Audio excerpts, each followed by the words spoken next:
Café Brothers, edição especial AgriShow 30 anos. Parceria com a NHCast. Quero agradecer desde já a New Holland Brasil, que se cedeu esse espaço aqui para nós gravarmos esse episódio, juntamente com esse queridão aqui, o Alisson. Alisson, se apresenta para a galera que não te conhece aí. Olá pessoal, boa tarde. Primeiramente queria agradecer aí o convite do Xandó para a gente estar fazendo parte desse podcast. E o meu nome é Alisson Rutz, sou engenheiro agrônomo e produtor rural e agora, recentemente, aí uns 2 anos, agroinfluencer, um termo novo como o Xandó comentou, mas que é necessário porque a gente precisa comunicar o nosso agro. Com certeza, Alisson, eu digo assim que o agronegócio ele é uma bolha, né? Nós que estamos há muitos anos trabalhando no agro, algumas coisas para nós é normal, mas eu tenho sempre dito que o óbvio precisa ser dito. Recentemente eu descobri uma pesquisa de 2026 que 16 milhões de norte-americanos eles afirmavam que o leite achocolatado vinha da vaca marrom. E eu pensei, caramba, se os Estados Unidos, que é um país de primeiro mundo, tem esse nível de ignorância, né? Que a ignorância é a falta de conhecimento, quem dirá no Brasil? E num tempo para cá, graças a Deus, milhares de pessoas começaram a gerar conteúdos. Algumas pessoas se destacaram, desde crianças, como o Zé Marco, o Primo Agro, o Lorenzo, a Raquel Reidman. Uma galera começou a gerar conteúdo e eu fiquei muito feliz, porque o agro precisa ser divulgado. Há muita fake news sobre o agro e pessoas que estão, como você, todo dia ali no agro, trazendo a verdade para a população comum saber que desde o leite chocolatado que não dá na vaca marrom, que a cerveja também que o pessoal gosta de tomar, ela não nasce na prateleira, alguém tem que plantar a cevada, colher. E eu queria perguntar para você, quando que começou essa tua vida de agroinfluencer? Então, Xandó, eu vou falar bem sinceramente para você. Eu sempre fui uma pessoa extremamente tímida, tinha um pouco de dificuldade em estar falando em público aí. E veio como uma brincadeira mesmo, foi ao acaso, comecei a postar meu dia a dia, sem muitas segundas intenções de chegar aí onde eu tô hoje. E foi, um conteúdo aqui foi viralizando, outro foi viralizando, e eu pensei comigo mesmo, cara, isso pode dar certo, e realmente deu. Então faz aí uns 2 anos eu comecei com essa criação de conteúdo, e já voltado aí a um conteúdo mais técnico. Legal. A galera que te segue lá, eles mandam muita pergunta para você também? Sim, eles conversam demais comigo, principalmente quando eu faço uma CTA ali, induzindo a pessoa a me responder. E essa interação, hoje eu fiz uma pesquisa recentemente dentro do meu perfil, aí hoje eu tô com 37.500 seguidores, desses 37.500, 70% são produtores rurais. Então, que legal, cara. Cara, esse número aí realmente foi bem bacana, até bastante expressivo. Quando eu fiz a pesquisa, achei que não ia chegar nessa porcentagem de produtor rural. E a interação que eu tenho com eles, e não é só questão de eu ensinar ou falar algo que vai agregar para eles. O que eles me falam também me ajuda muito no dia a dia. Acaba tendo uma troca de experiência. Exato. Ali, então. Deixa eu perguntar uma coisa para você. Você como produtor rural e agora alguém que gera conteúdo, qual que é a sua maior dificuldade da porteira para dentro hoje? Acho que para todo produtor rural o clima sempre é uma dificuldade, mas a gente está vendo que em relação à mão de obra, hoje está bem precária a situação e cada vez mais a gente está tendo dificuldade. As máquinas estão se modernizando e muitas vezes as pessoas não estão acompanhando esse desenvolvimento das máquinas. Pensando nesse desenvolvimento das pessoas, Alisson, em 2018 eu tive um insight de criar a Escola do Agro, a qual a nossa escola está sediada na cidade de Maracaju, Mato Grosso do Sul. E eu fiz uma parceria com um produtor rural, comecei treinando os operadores da fazenda dele. Falei, cara, até quero mandar um abraço para o Luciano Muzi Mendes, uma referência no Mato Grosso do Sul, no Brasil, em produtividade de soja. E eu falei para ele, Luciano, cara, você cede o espaço para eu treinar e capacitar os seus colaboradores aqui com as colheitadeiras? Ele falou, claro. Quanto que vai me custar? Ele falou. Eu falei assim, não vai custar nada, eu quero validar isso, né? Então a gente foi lá na safra, entramos na máquina, ensinamos a usar as tecnologias de automação e a gente teve um resultado muito bom. Fiz 2 anos esse projeto piloto com ele. Depois a gente trouxe essa imersão para dentro do Parque de Exposições, buscamos novos parceiros, até a Matra, que é a concessionária New Holland, lá do nosso estado, nos apoia nesse projeto e acabou abraçando a dor do produtor rural, que você como produtor trouxe essa dor latente. E o senhor pensava comigo que isso era só no Brasil, cara, que era assim. 2023 eu fiquei por 3 meses e meio nos Estados Unidos, por 4 estados, Kansas, o Nebraska, o Colorado, Montana. Depois de 2024 a gente acabou indo para a Austrália. A realidade é a mesma, a escassez de mão de obra é a mesma e a escassez de mão de obra qualificada ainda é maior. Você como produtor rural, você investe milhares de reais numa colheitadeira e você não é Deus para estar em todos os lugares. Você pagou por aquela tecnologia. E qual que é o sentimento de você ter alguém que está lá operando, não estou dizendo que é o seu caso, mas como produtor rural, de ter um investimento e ter alguém operando, não usando a tecnologia que você já pagou por ela? Cara, se você ter... É a mesma coisa que ter uma Ferrari com motor que não é dela, né? Você não está usando a capacidade total dela, então ela poderia estar consumindo menos, produzindo mais. Então eu vejo que deixa muito a desejar, é como se a gente voltasse alguns anos atrás, se a gente não utilizar todas as tecnologias disponíveis. Com certeza. E o produtor rural, Alisson, ele vê a tecnologia assim de uma forma.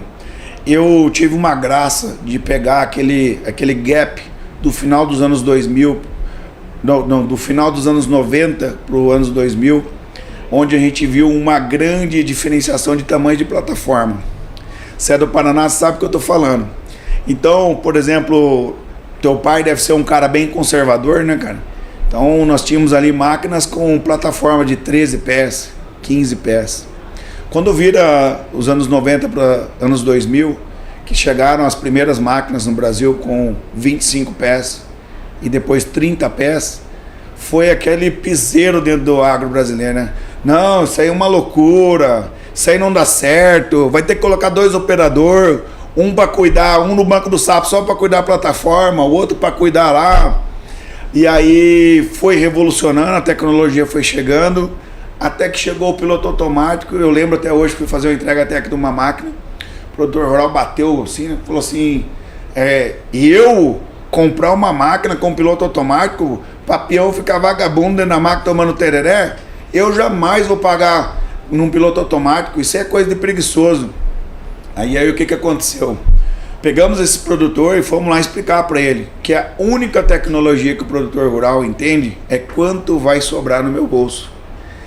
Só para terminar o briefing dessa pergunta, eu sempre faço uma analogia. Todo mundo já assistiu aquele seriado, Todo Mundo Odeia o Chris, né?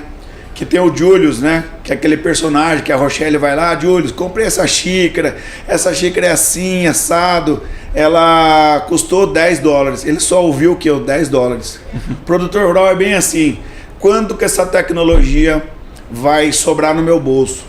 Quanto que essa tecnologia vai me rentabilizar mais? Então, explicando para aquele produtor rural, dizendo para ele, olha, essa máquina com uma plataforma de 30 pés, com o piloto automático, ela vai trabalhar o tempo todo com a plataforma cheia. Isso vai ter mais rentabilidade, você vai colher mais, você vai produzir mais em menos tempo. Ele falou, opa, calma aí, isso aí é mais dinheiro no meu bolso. Como que foi para você convencer o teu pai a investir em tecnologia? Cara, a resistência por parte das pessoas mais velhas existe em todos os locais. Conversando com muita gente, hoje eu converso com muita gente, eu vejo que só muda o endereço, isso é fato. Só complementando o que você falou a respeito das plataformas, na minha região, o que aconteceu muito foi quando começou a chegar os autopropelidos. O pessoal aí tinha os Columbia, os pulverizador acoplados aí de 18, 20 metros. Quando veio aí os de 30, 32, pensaram, como que isso vai funcionar aqui? A nossa região não tem uma planície tão boa. Hoje tem muitos e muitos autopropelidos rodando lá. Então, ver como a evolução ela demora. No primeiro ano parece que é uma coisa difícil, mas acontece. Uma coisa que eu consegui inserir lá na propriedade foi sim o piloto automático, como você falou. Meu pai dizia, não, eu vou plantar na mão, não vou fazer isso, não vou fazer aquilo. É verdade, ele vai assistir, ele vai dar risada. Eu ensinei ele, fui e voltei com ele, só soltei lá, entrei uma meia hora depois e falou, por que eu não aprendi isso aí? É pra você dar risada mesmo, seu Cláudio. Foi difícil, mas foi bem legal. E hoje a gente já conseguiu lá na fazenda além do piloto automático, já estamos trabalhando também com a taxa variável. Vamos ou trocar a nossa plantadeira por uma com mais tecnologia ou fazer um upgrade na nossa para estar trabalhando com desligamento linha a linha, para a gente reduzir o nosso custo com sementes, melhorar a nossa produtividade, principalmente nas bordaduras. E ano após ano a gente vai sempre tentando melhorar. Digitalizamos a nossa fazenda com a ferramenta do Climate Field View, então a gente já consegue ser bem mais assertivo e ter bem mais dados sobre as nossas operações. Isso. Eu acho que esse é o ponto que você trouxe hoje. A agricultura, né, o agronegócio, ele não permite mais o amadorismo. Então, ou a galera se profissionaliza e se capacita, ou vai ficar fora. Até eu estava conversando com um amigo meu, o Thiago Tamioso, que é um expert em IA, eu mandou um abraço para ele. Nós estávamos pensando o seguinte: a IA vai tirar muito emprego de muitas pessoas na cidade. Aí ele me fez uma pergunta: Xandó, será que a IA vai tirar o emprego das pessoas no campo? Porque a automação vai chegar, daqui a pouco nós vamos ver tratores aí trabalhando sem o operador, colheitadeiras trabalhando também sem operador. Eu já acompanhei alguns trabalhos fora do Brasil com controle de tráfego, né? Que são colheitadeiras com tratores puxando a bazuca de forma autônoma. Eu disse para ele o seguinte, falei, olha, para quem se prepara e se capacita, nunca vai faltar trabalho. Na verdade, essa escassez de mão de obra, ela está fazendo com que a tecnologia chegue mais rápido, porque a automação ela não vem para tirar o emprego de ninguém. Ela vem para ajudar o produtor a produzir mais com menos. Faz sentido isso para você? Com certeza.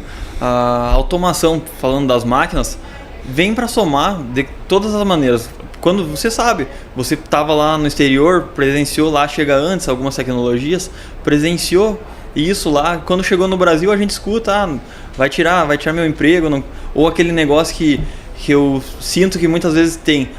Não vou ensinar aquele rapaz, ele pode tomar o meu lugar. Isso acontece muito, infelizmente. Não é para ser assim, todo mundo tem que evoluir e evoluir junto. Porque é igual você falou, ninguém vai abraçar o mundo sozinho. A gente precisa delegar funções, precisa estar no coletivo. O coletivo é sempre mais forte do que o individual. Tem até um ditado que sozinho você vai mais rápido, mas em conjunto você vai mais longe, né? Eu fico vendo assim também, é o seguinte, a mentalidade de algumas pessoas dentro do agronegócio às vezes me choca, porque o cara sai para fazer um treinamento, ele vem aqui, poxa, a gente está aqui no stand da New Holland Brasil, porque a gente tem visto aqui uma enxurrada de tecnologia. Se o cara vem, tem contato com a tecnologia, volta para a propriedade rural, ele não compartilha.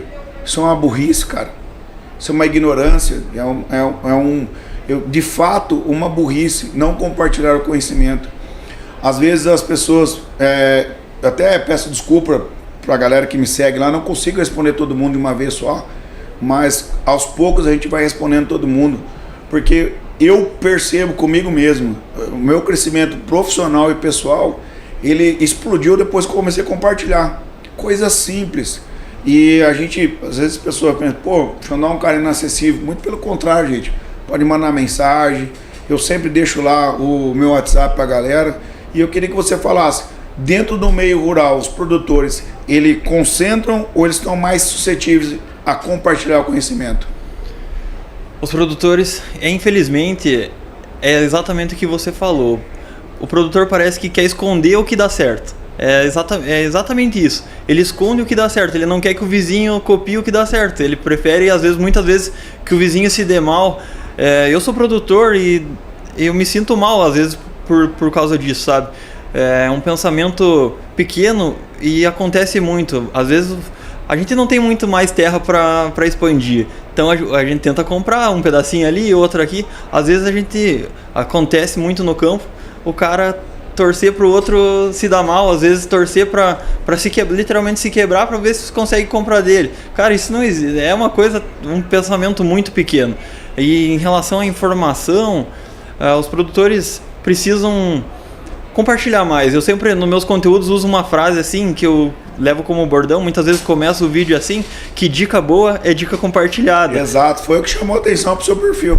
Eu gosto muito dessa frase, E o pessoal também gosta. Até hoje estava ali no outro stand e o pessoal chegou e começou a falar comigo exatamente com essa frase, falando dica boa, dica compartilhada. Então, para ver como é importante esse compartilhamento de informação. E seguindo nesse pensamento, só para a gente concluir, numa região dos Estados Unidos, se não me engano, na região de Moline, eles foram fazer uma entrevista com o maior produtor de milho da região, perguntando qual era o segredo dele, né, cara? O americano, assim, ele esconde menos o jogo na área da produtividade. E aí perguntaram para ele, cara, qual que é o teu segredo para você produzir tanto, cara, aqui nessa região e mais com os outros? Fala, eu compartilho as minhas boas sementes com os meus vizinhos, porque o milho ele precisa da semente boa para polinizar a outra, né, cara? Então quando dá o vento, aquilo faz com que ele produza mais, porque o vizinho dele também está com uma semente boa. Eu tenho essa dificuldade, Alisson, na parte da preparação e capacitação de pessoas, que às vezes a gente envia o convite para o produtor rural, cara, manda teu time, nós vamos fazer a Escola do Agro aqui, cara. É uma imersão, é uma semana inteira com mais de 12 treinamentos simultâneos acontecendo com a máquina aqui do lado. O cara fala assim, não, eu não vou mandar, cara. Mas como assim, por quê, cara? É muito caro para você e tal? Não é questão do dinheiro, não. Ah, porque eu vou treinar esse cara aí, mês que vem ele sai, dei conhecimento pro cara e o cara foi embora. Eu falei, cara, mas prefere ficar com o cara burro na tua lavoura, cara? Prefere ficar com o cara ignorante no teu time? Então, quando que a gente sabe que um bom profissional custa caro? Quando a gente conhece um mau profissional, porque ele custa muito mais caro. Então, assim, essa ignorância do Brasil, até, desculpa perdendo a palavra que eu estou usando, que é a ignorância do produtor rural, em compartilhar aquilo que dá certo. Eu acho que você foi muito assertivo na tua colocação. Também os operadores, os gerentes de operações, esses caras que são muito centralizador, eu uso sempre a dinâmica do açude, cara. O açude, o que ele faz? Ele vai represando. Quando vai estourar, sai por onde? Pelo ladrão, cara. Então o conhecimento, a gente tem que ser igual um rio que vai fluindo, cara. Vai fluindo. Você é um cara que se desenvolveu muito nas redes sociais, por quê? Dica boa, dica compartilhada. Eu garanto que você já deve ter algum hater, alguém que falou, pô, esse cara tá falando merda aí, cara. Quem que é esse alemãozinho aí, esse gauchinho que tá falando, cara? Tu vai ver o perfil do cara, o cara tem 30 seguidores. Lá não compartilha merda nenhuma, cara. Então eu vejo assim, o brasileiro, ele tem uma característica muito peculiar. Ele tem tempo para fazer uma crítica do seu trabalho, mas ele não tem tempo para compartilhar. Isso é muito ruim, cara, que a gente vê isso. Diferente, por exemplo, uma cultura que eu tava com os caras lá na Austrália. Cara, lá eles não medem esforço para te ensinar. Para que você possa ir sozinho. Aqui parece, não vou ensinar esse cara, porque se ele aprender, ele não vai precisar de mim. Que bom que ele não precisou de você, né? Mas mudando um pouquinho de assunto, falando agora aqui da feira, cara, o que você tem achado, o que você tem pensado sobre essa tecnologia que tem sido derramada dentro do agro brasileiro? Cara, essa tecnologia, ela tá vindo a milhão. Eu dei uma passada rápida em alguns stands aí, tanto hoje a gente tem a tecnologia chegando com muita velocidade, o design das máquinas estão melhorando muito, a gente está aqui num stand e está repleto de máquina bonita, de máquina eficiente, e eu acredito que nos próximos 10 anos muita coisa vai mudar ainda, além do que a gente já tem hoje aqui presente na feira, vai vir muita coisa nova, muita coisa ainda melhor do que a gente tá vendo hoje. Está aqui em parceria com a New Holland Brasil, cedeu esse espaço para a gente bater um papo. Eu queria que você falasse um pouquinho, cara, o que você achou da CR11 aqui, cara? Cara, eu olhei todas as máquinas aí, os lançamentos que tem na feira. Eu, um apaixonado por New Holland, achei a máquina aí simplesmente fantástica, e não só no design. Pedi as informações ali pro rapaz, ele me passou as especificações técnicas. Em relação a tanque de graneleiro, hoje é algo que a gente precisa, as produtividades estão aumentando, então a gente precisa de uma capacidade até ali chegar a carreta graneleiro, a gente conseguir descarregar 20 mil litros, muita capacidade de reservatório. Plataforma que ela vai trabalhar, uma plataforma aí de 60 pés. 61 pés. 61 pés, então uma plataforma que vai levar um eito por vez. Tanque de combustível também ficou uma capacidade bem boa, 1.650, 1.600 litros. Isso. E o espalhamento, hoje a próxima safra começa no espalhamento da safra que a gente está colhendo. Exato. A inteligência que vai ter dentro ali da CR11 vai ser algo que vai ajudar bastante a melhorar aí essa palhada esparramada no campo. Você sabe que nós tivemos uma experiência com essa máquina no ano passado na Austrália, né? E quando a gente subiu os vídeos lá, de lá da Austrália pra cá, eu perguntei pro pessoal lá, cara, essa aqui é a CR11, né? Eles disseram pra mim, não, ô William, me chamavam de William, né? Eles não conseguem falar Xandó, né? É difícil pra eles. E eles falaram, é a CR10. Daí eu falei assim, não, mas eu acho que é a CR11. Mas enfim, vamos postar como CR10. Mas no caso já era a CR11 que estava lá. E eu pude ver na prática, Alisson, o estrago que essa máquina faz, no bom sentido falando, o eito que ela leva durante um dia, cara.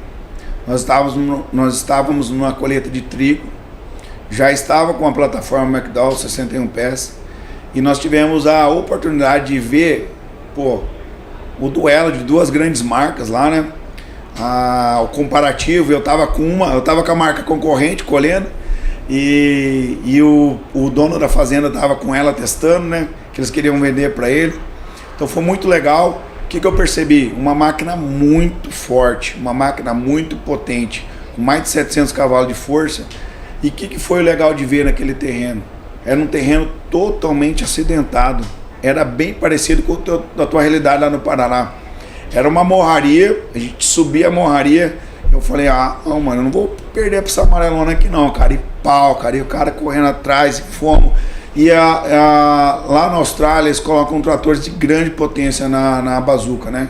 Então tinha um 520 numa bazuca e um 400 cavalos, se não me engano, na outra bazuca. Então não faltava bazuca para a máquina. Nesse tempo, quando a gente finalizou, que nós paramos, que no outro dia eu fui olhar o quanto que a gente tinha produzido. Então, ou seja, as janelas são cada vez menores. No Brasil nós temos uma característica: colhendo soja, plantando milho. Então você não tem margem para erro. Escassez de mão de obra. Então cada vez mais nós vamos precisar o quê? Fazer mais com menos. E eu percebi que a CR11 ela tem essa capacidade hoje. Uma outra coisa que me chamou a atenção, até eu queria que você falasse um pouquinho, do IntelliSense. A máquina ela está conectada desde a plataforma até o final do tubo de descarga, até o gerenciamento de resíduos agora, e ela faz essa automação a cada 20 segundos. Fala um pouquinho o que você tem achado do IntelliSense. Faz sentido para o mercado brasileiro? Com certeza vai fazer muito sentido, porque a gente sabe que o talhão não é homogêneo, isso é fato. A gente tem muitas manchas localizadas no Mato Grosso, principalmente nematóides, ou é uma mancha aí de plantas daninhas, acontece muitos fatores. Então, esse ajuste automático que a máquina vai fazer vai melhorar muito o rendimento dela e diminuir as perdas, que as perdas a produção está pronta e a gente solta no chão muitas vezes. Então, fazer esse ajuste e melhorar a capacidade operacional dela vai ser muito bom. Uma coisa que eu gostaria de complementar sobre a máquina, que eu via sempre olhando nas feiras, olhando as máquinas, e que eu achava que logo ia ser um empecilho dessas máquinas ter mais capacidade de colheita, o elevador de grãos. Porque as plataformas estavam ficando maiores, as máquinas conseguiam colher mais e a produtividade aumentando. Eu logo estava achando que esse elevador não ia vencer. A CR11 aí está com um elevador que pode vir a produção que for, ela vai dar conta. Até foi um questionamento meu ontem, gerando conteúdo ali com o pessoal da engenharia. E eu não consegui perguntar para o pessoal lá. Na verdade, sim, o inglês ele é complicado para você falar com o australiano. E me faltou as palavras ali na hora para perguntar do graneleiro. Não lembrava como que chamava elevador. E é elevador quase, elevator. E me faltou as palavras. Falei, cara, o dia que eu for na AgriShow, eu vou perguntar para esses caras aqui qual que é a capacidade. E ontem eu fiz esse questionamento, né? Porque, como você disse, não importa quanto entra na plataforma. Tem elevador para subir esse grão para cima. E eles falaram que ele tem a capacidade de 180 a 220 sacas por minuto. Então, com certeza vai suprir a demanda para não ter problema ali de murchar. Uma realidade nossa do Mato Grosso do Sul, há 2 anos atrás, depois da 4ª aplicação de fungicida, o soja morreu e o talo ficou verde. Então, como que regula uma máquina dessa? Ninguém vai fazer isso, cara. A cada 20 segundos o cara abre o conco, fecha conco, aumenta a rotação no rotor, tira vento, põe vento, ninguém vai fazer isso. E vamos dizer assim, essa automação com IntelliSense, eu acho que realmente ela veio para virar o jogo. Sim, falar de colher com talo verde, aí o pessoal até que vai estar assistindo vai dar risada, porque meu pai lá não me deixou dessecar algumas áreas, eu colhi literalmente com muito talo verde, e sim, a gente tem muita dificuldade, e às vezes acaba ali na operação, cuidando da velocidade, atendendo plataforma, não consegue fazer todos os ajustes necessários no momento. Então o IntelliSense vai sim, uma ferramenta aí, uma automação muito importante para a gente melhorar o rendimento operacional. Você como produtor rural, o pós-venda hoje é um grande diferencial na hora da compra, na hora da troca de uma máquina usada por uma máquina nova?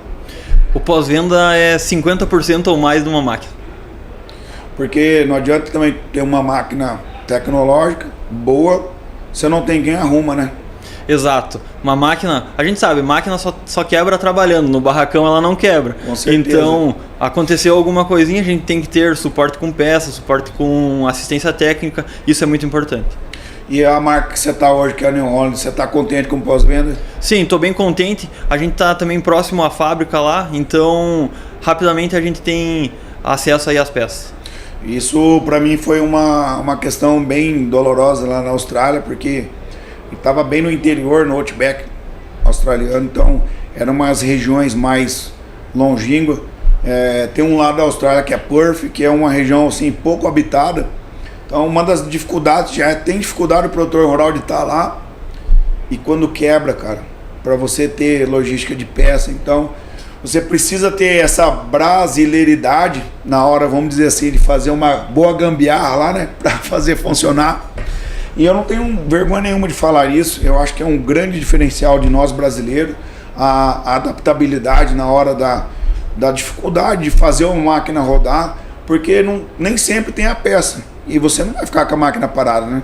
Exato. Eu sempre brinco que não é gambiarra, é ajuste técnico, e que às vezes acaba até ficando um ajuste técnico até o fim da safra, às vezes acaba continuando. E muitas vezes a gente não pode parar, às vezes finalizar um talhão, tá vindo chuva, então isso aí acontece muito no campo, de precisar fazer um ajuste, e o brasileiro domina essa arte aí. Com certeza. Deixa eu fazer mais uma pergunta para você aqui, pegando você como produtor rural também. Qual é a tua maior dificuldade da porteira para fora? Entender o mercado.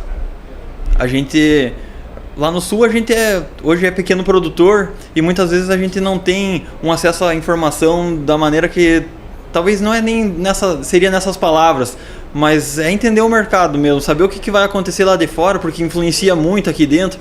Hoje em relação...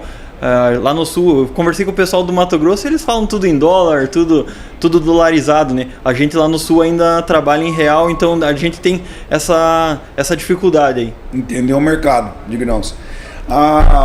Eu estava falando também com alguns produtores, né? Pensando sobre as dificuldades do produtor, da porteira para fora. Eles pontuaram para mim assim, Xanó, são tantos problemas, tantos desafios que a gente tem no Brasil, que fica difícil de falar um. Mas eu pegando um gancho, comparando essa realidade do Brasil com o que a gente vê lá fora, eu vejo ainda que no Brasil a gente peca muito na questão da logística, cara. Você pega, por exemplo, os Estados Unidos, a Austrália, que são países que a gente conheceu de pertinho ali, o produtor rural ele produz dentro da propriedade ou na frente da propriedade tem uma linha férrea. O cara ganha tempo, ele consegue comercializar mais rápido, ele não perde valor comercial por causa do frete. Então eu acredito assim que a logística ela atrapalha também bastante no Brasil. Você vê desse modo também que a logística ela é um fator importante? Sim, a logística interfere bastante. Na minha região, vou ser bem sincero com você, lá a gente não tem tanto problema, porque a gente está próximo dos portos, tanto do Paranaguá quanto de São Francisco, temos várias cerealistas lá, então o pessoal também consegue despachar rapidamente esses grãos. Mas o Brasil só não está mais evoluído, pega aí, o Mato Grosso já evoluiu bastante nos últimos anos, mas mais para cima, mais para o norte ainda, falta muito. A gente sabe que tem a precariedade nas estradas, e se isso já tivesse sido melhorado alguns anos atrás, que infelizmente, né, não aconteceu ainda, já deveria ter acontecido, o Brasil já estaria bem mais evoluído. Com certeza. Cara, vou puxar umas perguntas mais pessoais agora aqui. Eu sei que você é um cara jovem pra caramba. Você tá com quanto de idade hoje? Tô com 24 anos. Pô, 24 anos. Podia ter falado 23 mais um, né, cara? Mas... Acontece, né? Eu sou sincero. Não, brincadeira, mas... cara, qual que é o teu sonho hoje? Cara, o meu sonho é construir uma família. Putz, demais, cara. Então, moerada, você que tá assistindo aí, ó, já, né, pede pra Deus pra causar um encontro casual aí com o Alisson aí e chocar aí. Tem alguém em mente ainda ou tá meio de boa? Tem, sempre tem, né? Tranquilo, cara. Cara, no auge dos teus 24 anos aí, cara, o que seria pra você felicidade? Felicidade é conseguir alcançar os objetivos. Não só pessoais, financeiros também, porque sem dinheiro a gente não vive. Isso é uma realidade hoje nos dias atuais, mas alcançar os objetivos. Eu acho que tem um pouco de demagogia no Brasil. Falar em ganhar dinheiro parece que você tá falando uma bobeira, né, cara? Parece que você tá falando um palavrão, cara. Cara, ninguém trabalha para não ganhar dinheiro. Ó, nós estamos produzindo aqui para nós ficar no prejuízo. Cara, eu fico vendo isso. Qual que é o problema do brasileiro ganhar o dinheiro? Cara, eu acho que muitas vezes o brasileiro tem esse ar da inveja. Então, muitas vezes, a pessoa que não está ganhando aquilo que ela ainda quer naquele momento, vê a outra pessoa, como subir o salto. Então, muitas vezes isso acontece e é uma pena. E aí pegou também esse estigma do agro malvadão, né, cara? Que o produtor rural ele é um malvadão, que ele escraviza todo mundo. Que o agro mata, desmata e desvaloriza a pessoa. E aí virou até um negócio assim muito ruim, porque no meio onde eu estava inserido, que é o meio da mecanização agrícola, o pessoal falava assim, não, troca aí, cara, o fazendeiro tem dinheiro, o produtor tem dinheiro, chega o pau. E não é bem assim, cara, porque eu sempre me coloquei do outro lado da mesa, né? Eu acredito que quando você se coloca no lugar do outro, isso chama empatia, você se coloca no lugar do produtor rural, o cara não tem nenhuma garantia. O agro ele é uma terra de infinitas possibilidades, porém não há garantias. Que garantia que você tem de colocar todo o teu investimento na terra e olhar para o céu e esperar a chuva? Garantia nenhuma, a gente tá numa fábrica a céu aberto, não sabe se chove, se não chove, se na hora da colheita o tempo vai colaborar, se na hora que precisa encher o grão vai vir aquela chuva que a gente fica olhando para cima implorando. Então é uma dificuldade, mas vou falar para você, a agricultura é uma atividade prazerosa exatamente por isso, a gente nunca sabe o que vai acontecer, ela se torna dinâmica e isso é bem prazeroso. Você é um cara então que... Não é assim que eu posso dizer a palavra. Você é um... Claro que isso deve ter vindo de família, mas o agricultor, para ser agricultor, ele não pode ser medroso, né, cara? Não, tem que ter coragem. Igual o nosso parceiro Taigo lá do Mato Grosso fala, tem que ser cunhudo, né? Senão não adianta. Exato. E assim, cara, para você, dentro da atividade ou alguma coisa ou outra, dentro do que você viveu dentro da agricultura, cara, o que você enxerga da palavra lealdade? Lealdade é ser... A gente tem que ser leal, seja eu como produtor, como engenheiro agrônomo, o vendedor tem que ser leal a mim, eu tenho que ser leal a ele. A gente precisa... Essa palavra você pegou num ponto que muitas vezes falta dentro do agro, dentro de outros setores, porque hoje... como que eu posso falar de uma maneira que todo mundo que está assistindo vai entender? Que tem coisas que a gente não compra, se constrói. Lealdade é uma delas. A gente não consegue comprar ela. Com certeza, né? Às vezes a pessoa ela vai construindo um relacionamento de confiança. Produtor rural se insere junto nesse anel aqui, nesse laço de confiança. Vai indo, é difícil pra caramba para construir e é fácil para quebrar. Então a lealdade eu vejo hoje que ela está muito fragilizada dentro do agro. Às vezes por uma negociação de centavos, o cara quebra aquela negociação. Às vezes por um compromisso ele não entrega a semente, entrega para o outro. Então a lealdade eu acredito que ela está bem fragilizada no agro. Mas eu gostei da colocação que você trouxe. Ela é construída todos os dias. Cara, deixa eu te perguntar mais uma coisa. O que é fracasso para você? fracasso, uma palavra pesada também, mas muitas vezes a gente sempre pensa muito mais no negativo do que no positivo. A gente tem que levar o fracasso, que todo mundo tem um fracasso, até as pessoas bem-sucedidas, mas enxergar o fracasso como a tentativa do próximo acerto, entendeu? Com certeza. Então, não vejo o fracasso como a pior das coisas do mundo, e sim a tentativa do próximo acerto. Legal. Cara, é o seguinte, estamos encaminhando pro final aqui. Eu tenho 2 perguntas para fazer para você, para a gente concluir aqui esse podcast. A primeira delas é o seguinte: se você tivesse uma oportunidade de dar um recado para todo mundo que está te ouvindo agora, qual seria o recado? Pessoal, se dediquem, corram atrás, porque nada vai vir sem vocês se esforçarem. Não fiquem esperando aquela mensagem da pessoa que você nem conversou. Legal. E a minha última pergunta aqui do nosso podcast, eu sempre faço ela aqui há um bom tempo. Essa pergunta talvez daqui 5 anos, ou talvez amanhã você vai fazer ela, vai responder para você mesmo diferente. E eu já fiz ela para mim olhando de frente para o espelho. É uma pergunta assim que realmente mexe com você. Mas hoje, quem é o Alisson? O Alisson é aquele cara que ainda é tímido, bastante tímido, mas que hoje consegue comunicar o agro, consegue ter um relacionamento com muitas pessoas. Hoje, se não fosse a internet, eu não estava aqui com você conversando. Com certeza. Então, o Alisson é uma pessoa que hoje consegue comunicar com muitas pessoas, tem um conhecimento sim, mas que ainda está evoluindo e vai aprender muito e aprender com vocês. Legal. Curtiu estar com a gente aqui no Café Brothers? Com certeza, eu fico muito agradecido aí pelo convite, pela oportunidade de estar conversando com vocês. Quem quer te encontrar nas redes sociais, como é que faz? O meu Instagram é @rootsalisson. Legal. E você que ainda não se inscreveu no nosso canal, se inscreve no nosso canal, Café Brothers. Estamos em todas as plataformas digitais. Segue a gente também lá no nosso Instagram, @Café Brothers. Também vou deixar o meu aqui, o @William Xandó, e o nosso arroba da nossa escola, Escola do Agro. Espero que você tenha curtido muito esse episódio. Conteúdo aqui que vai acrescentar não só profissionalmente, mas também para a sua vida, desse jovem senhor aqui, ao auge dos seus 24 anos, que compartilhou muita coisa legal com a gente aqui. Um abraço e até o próximo episódio.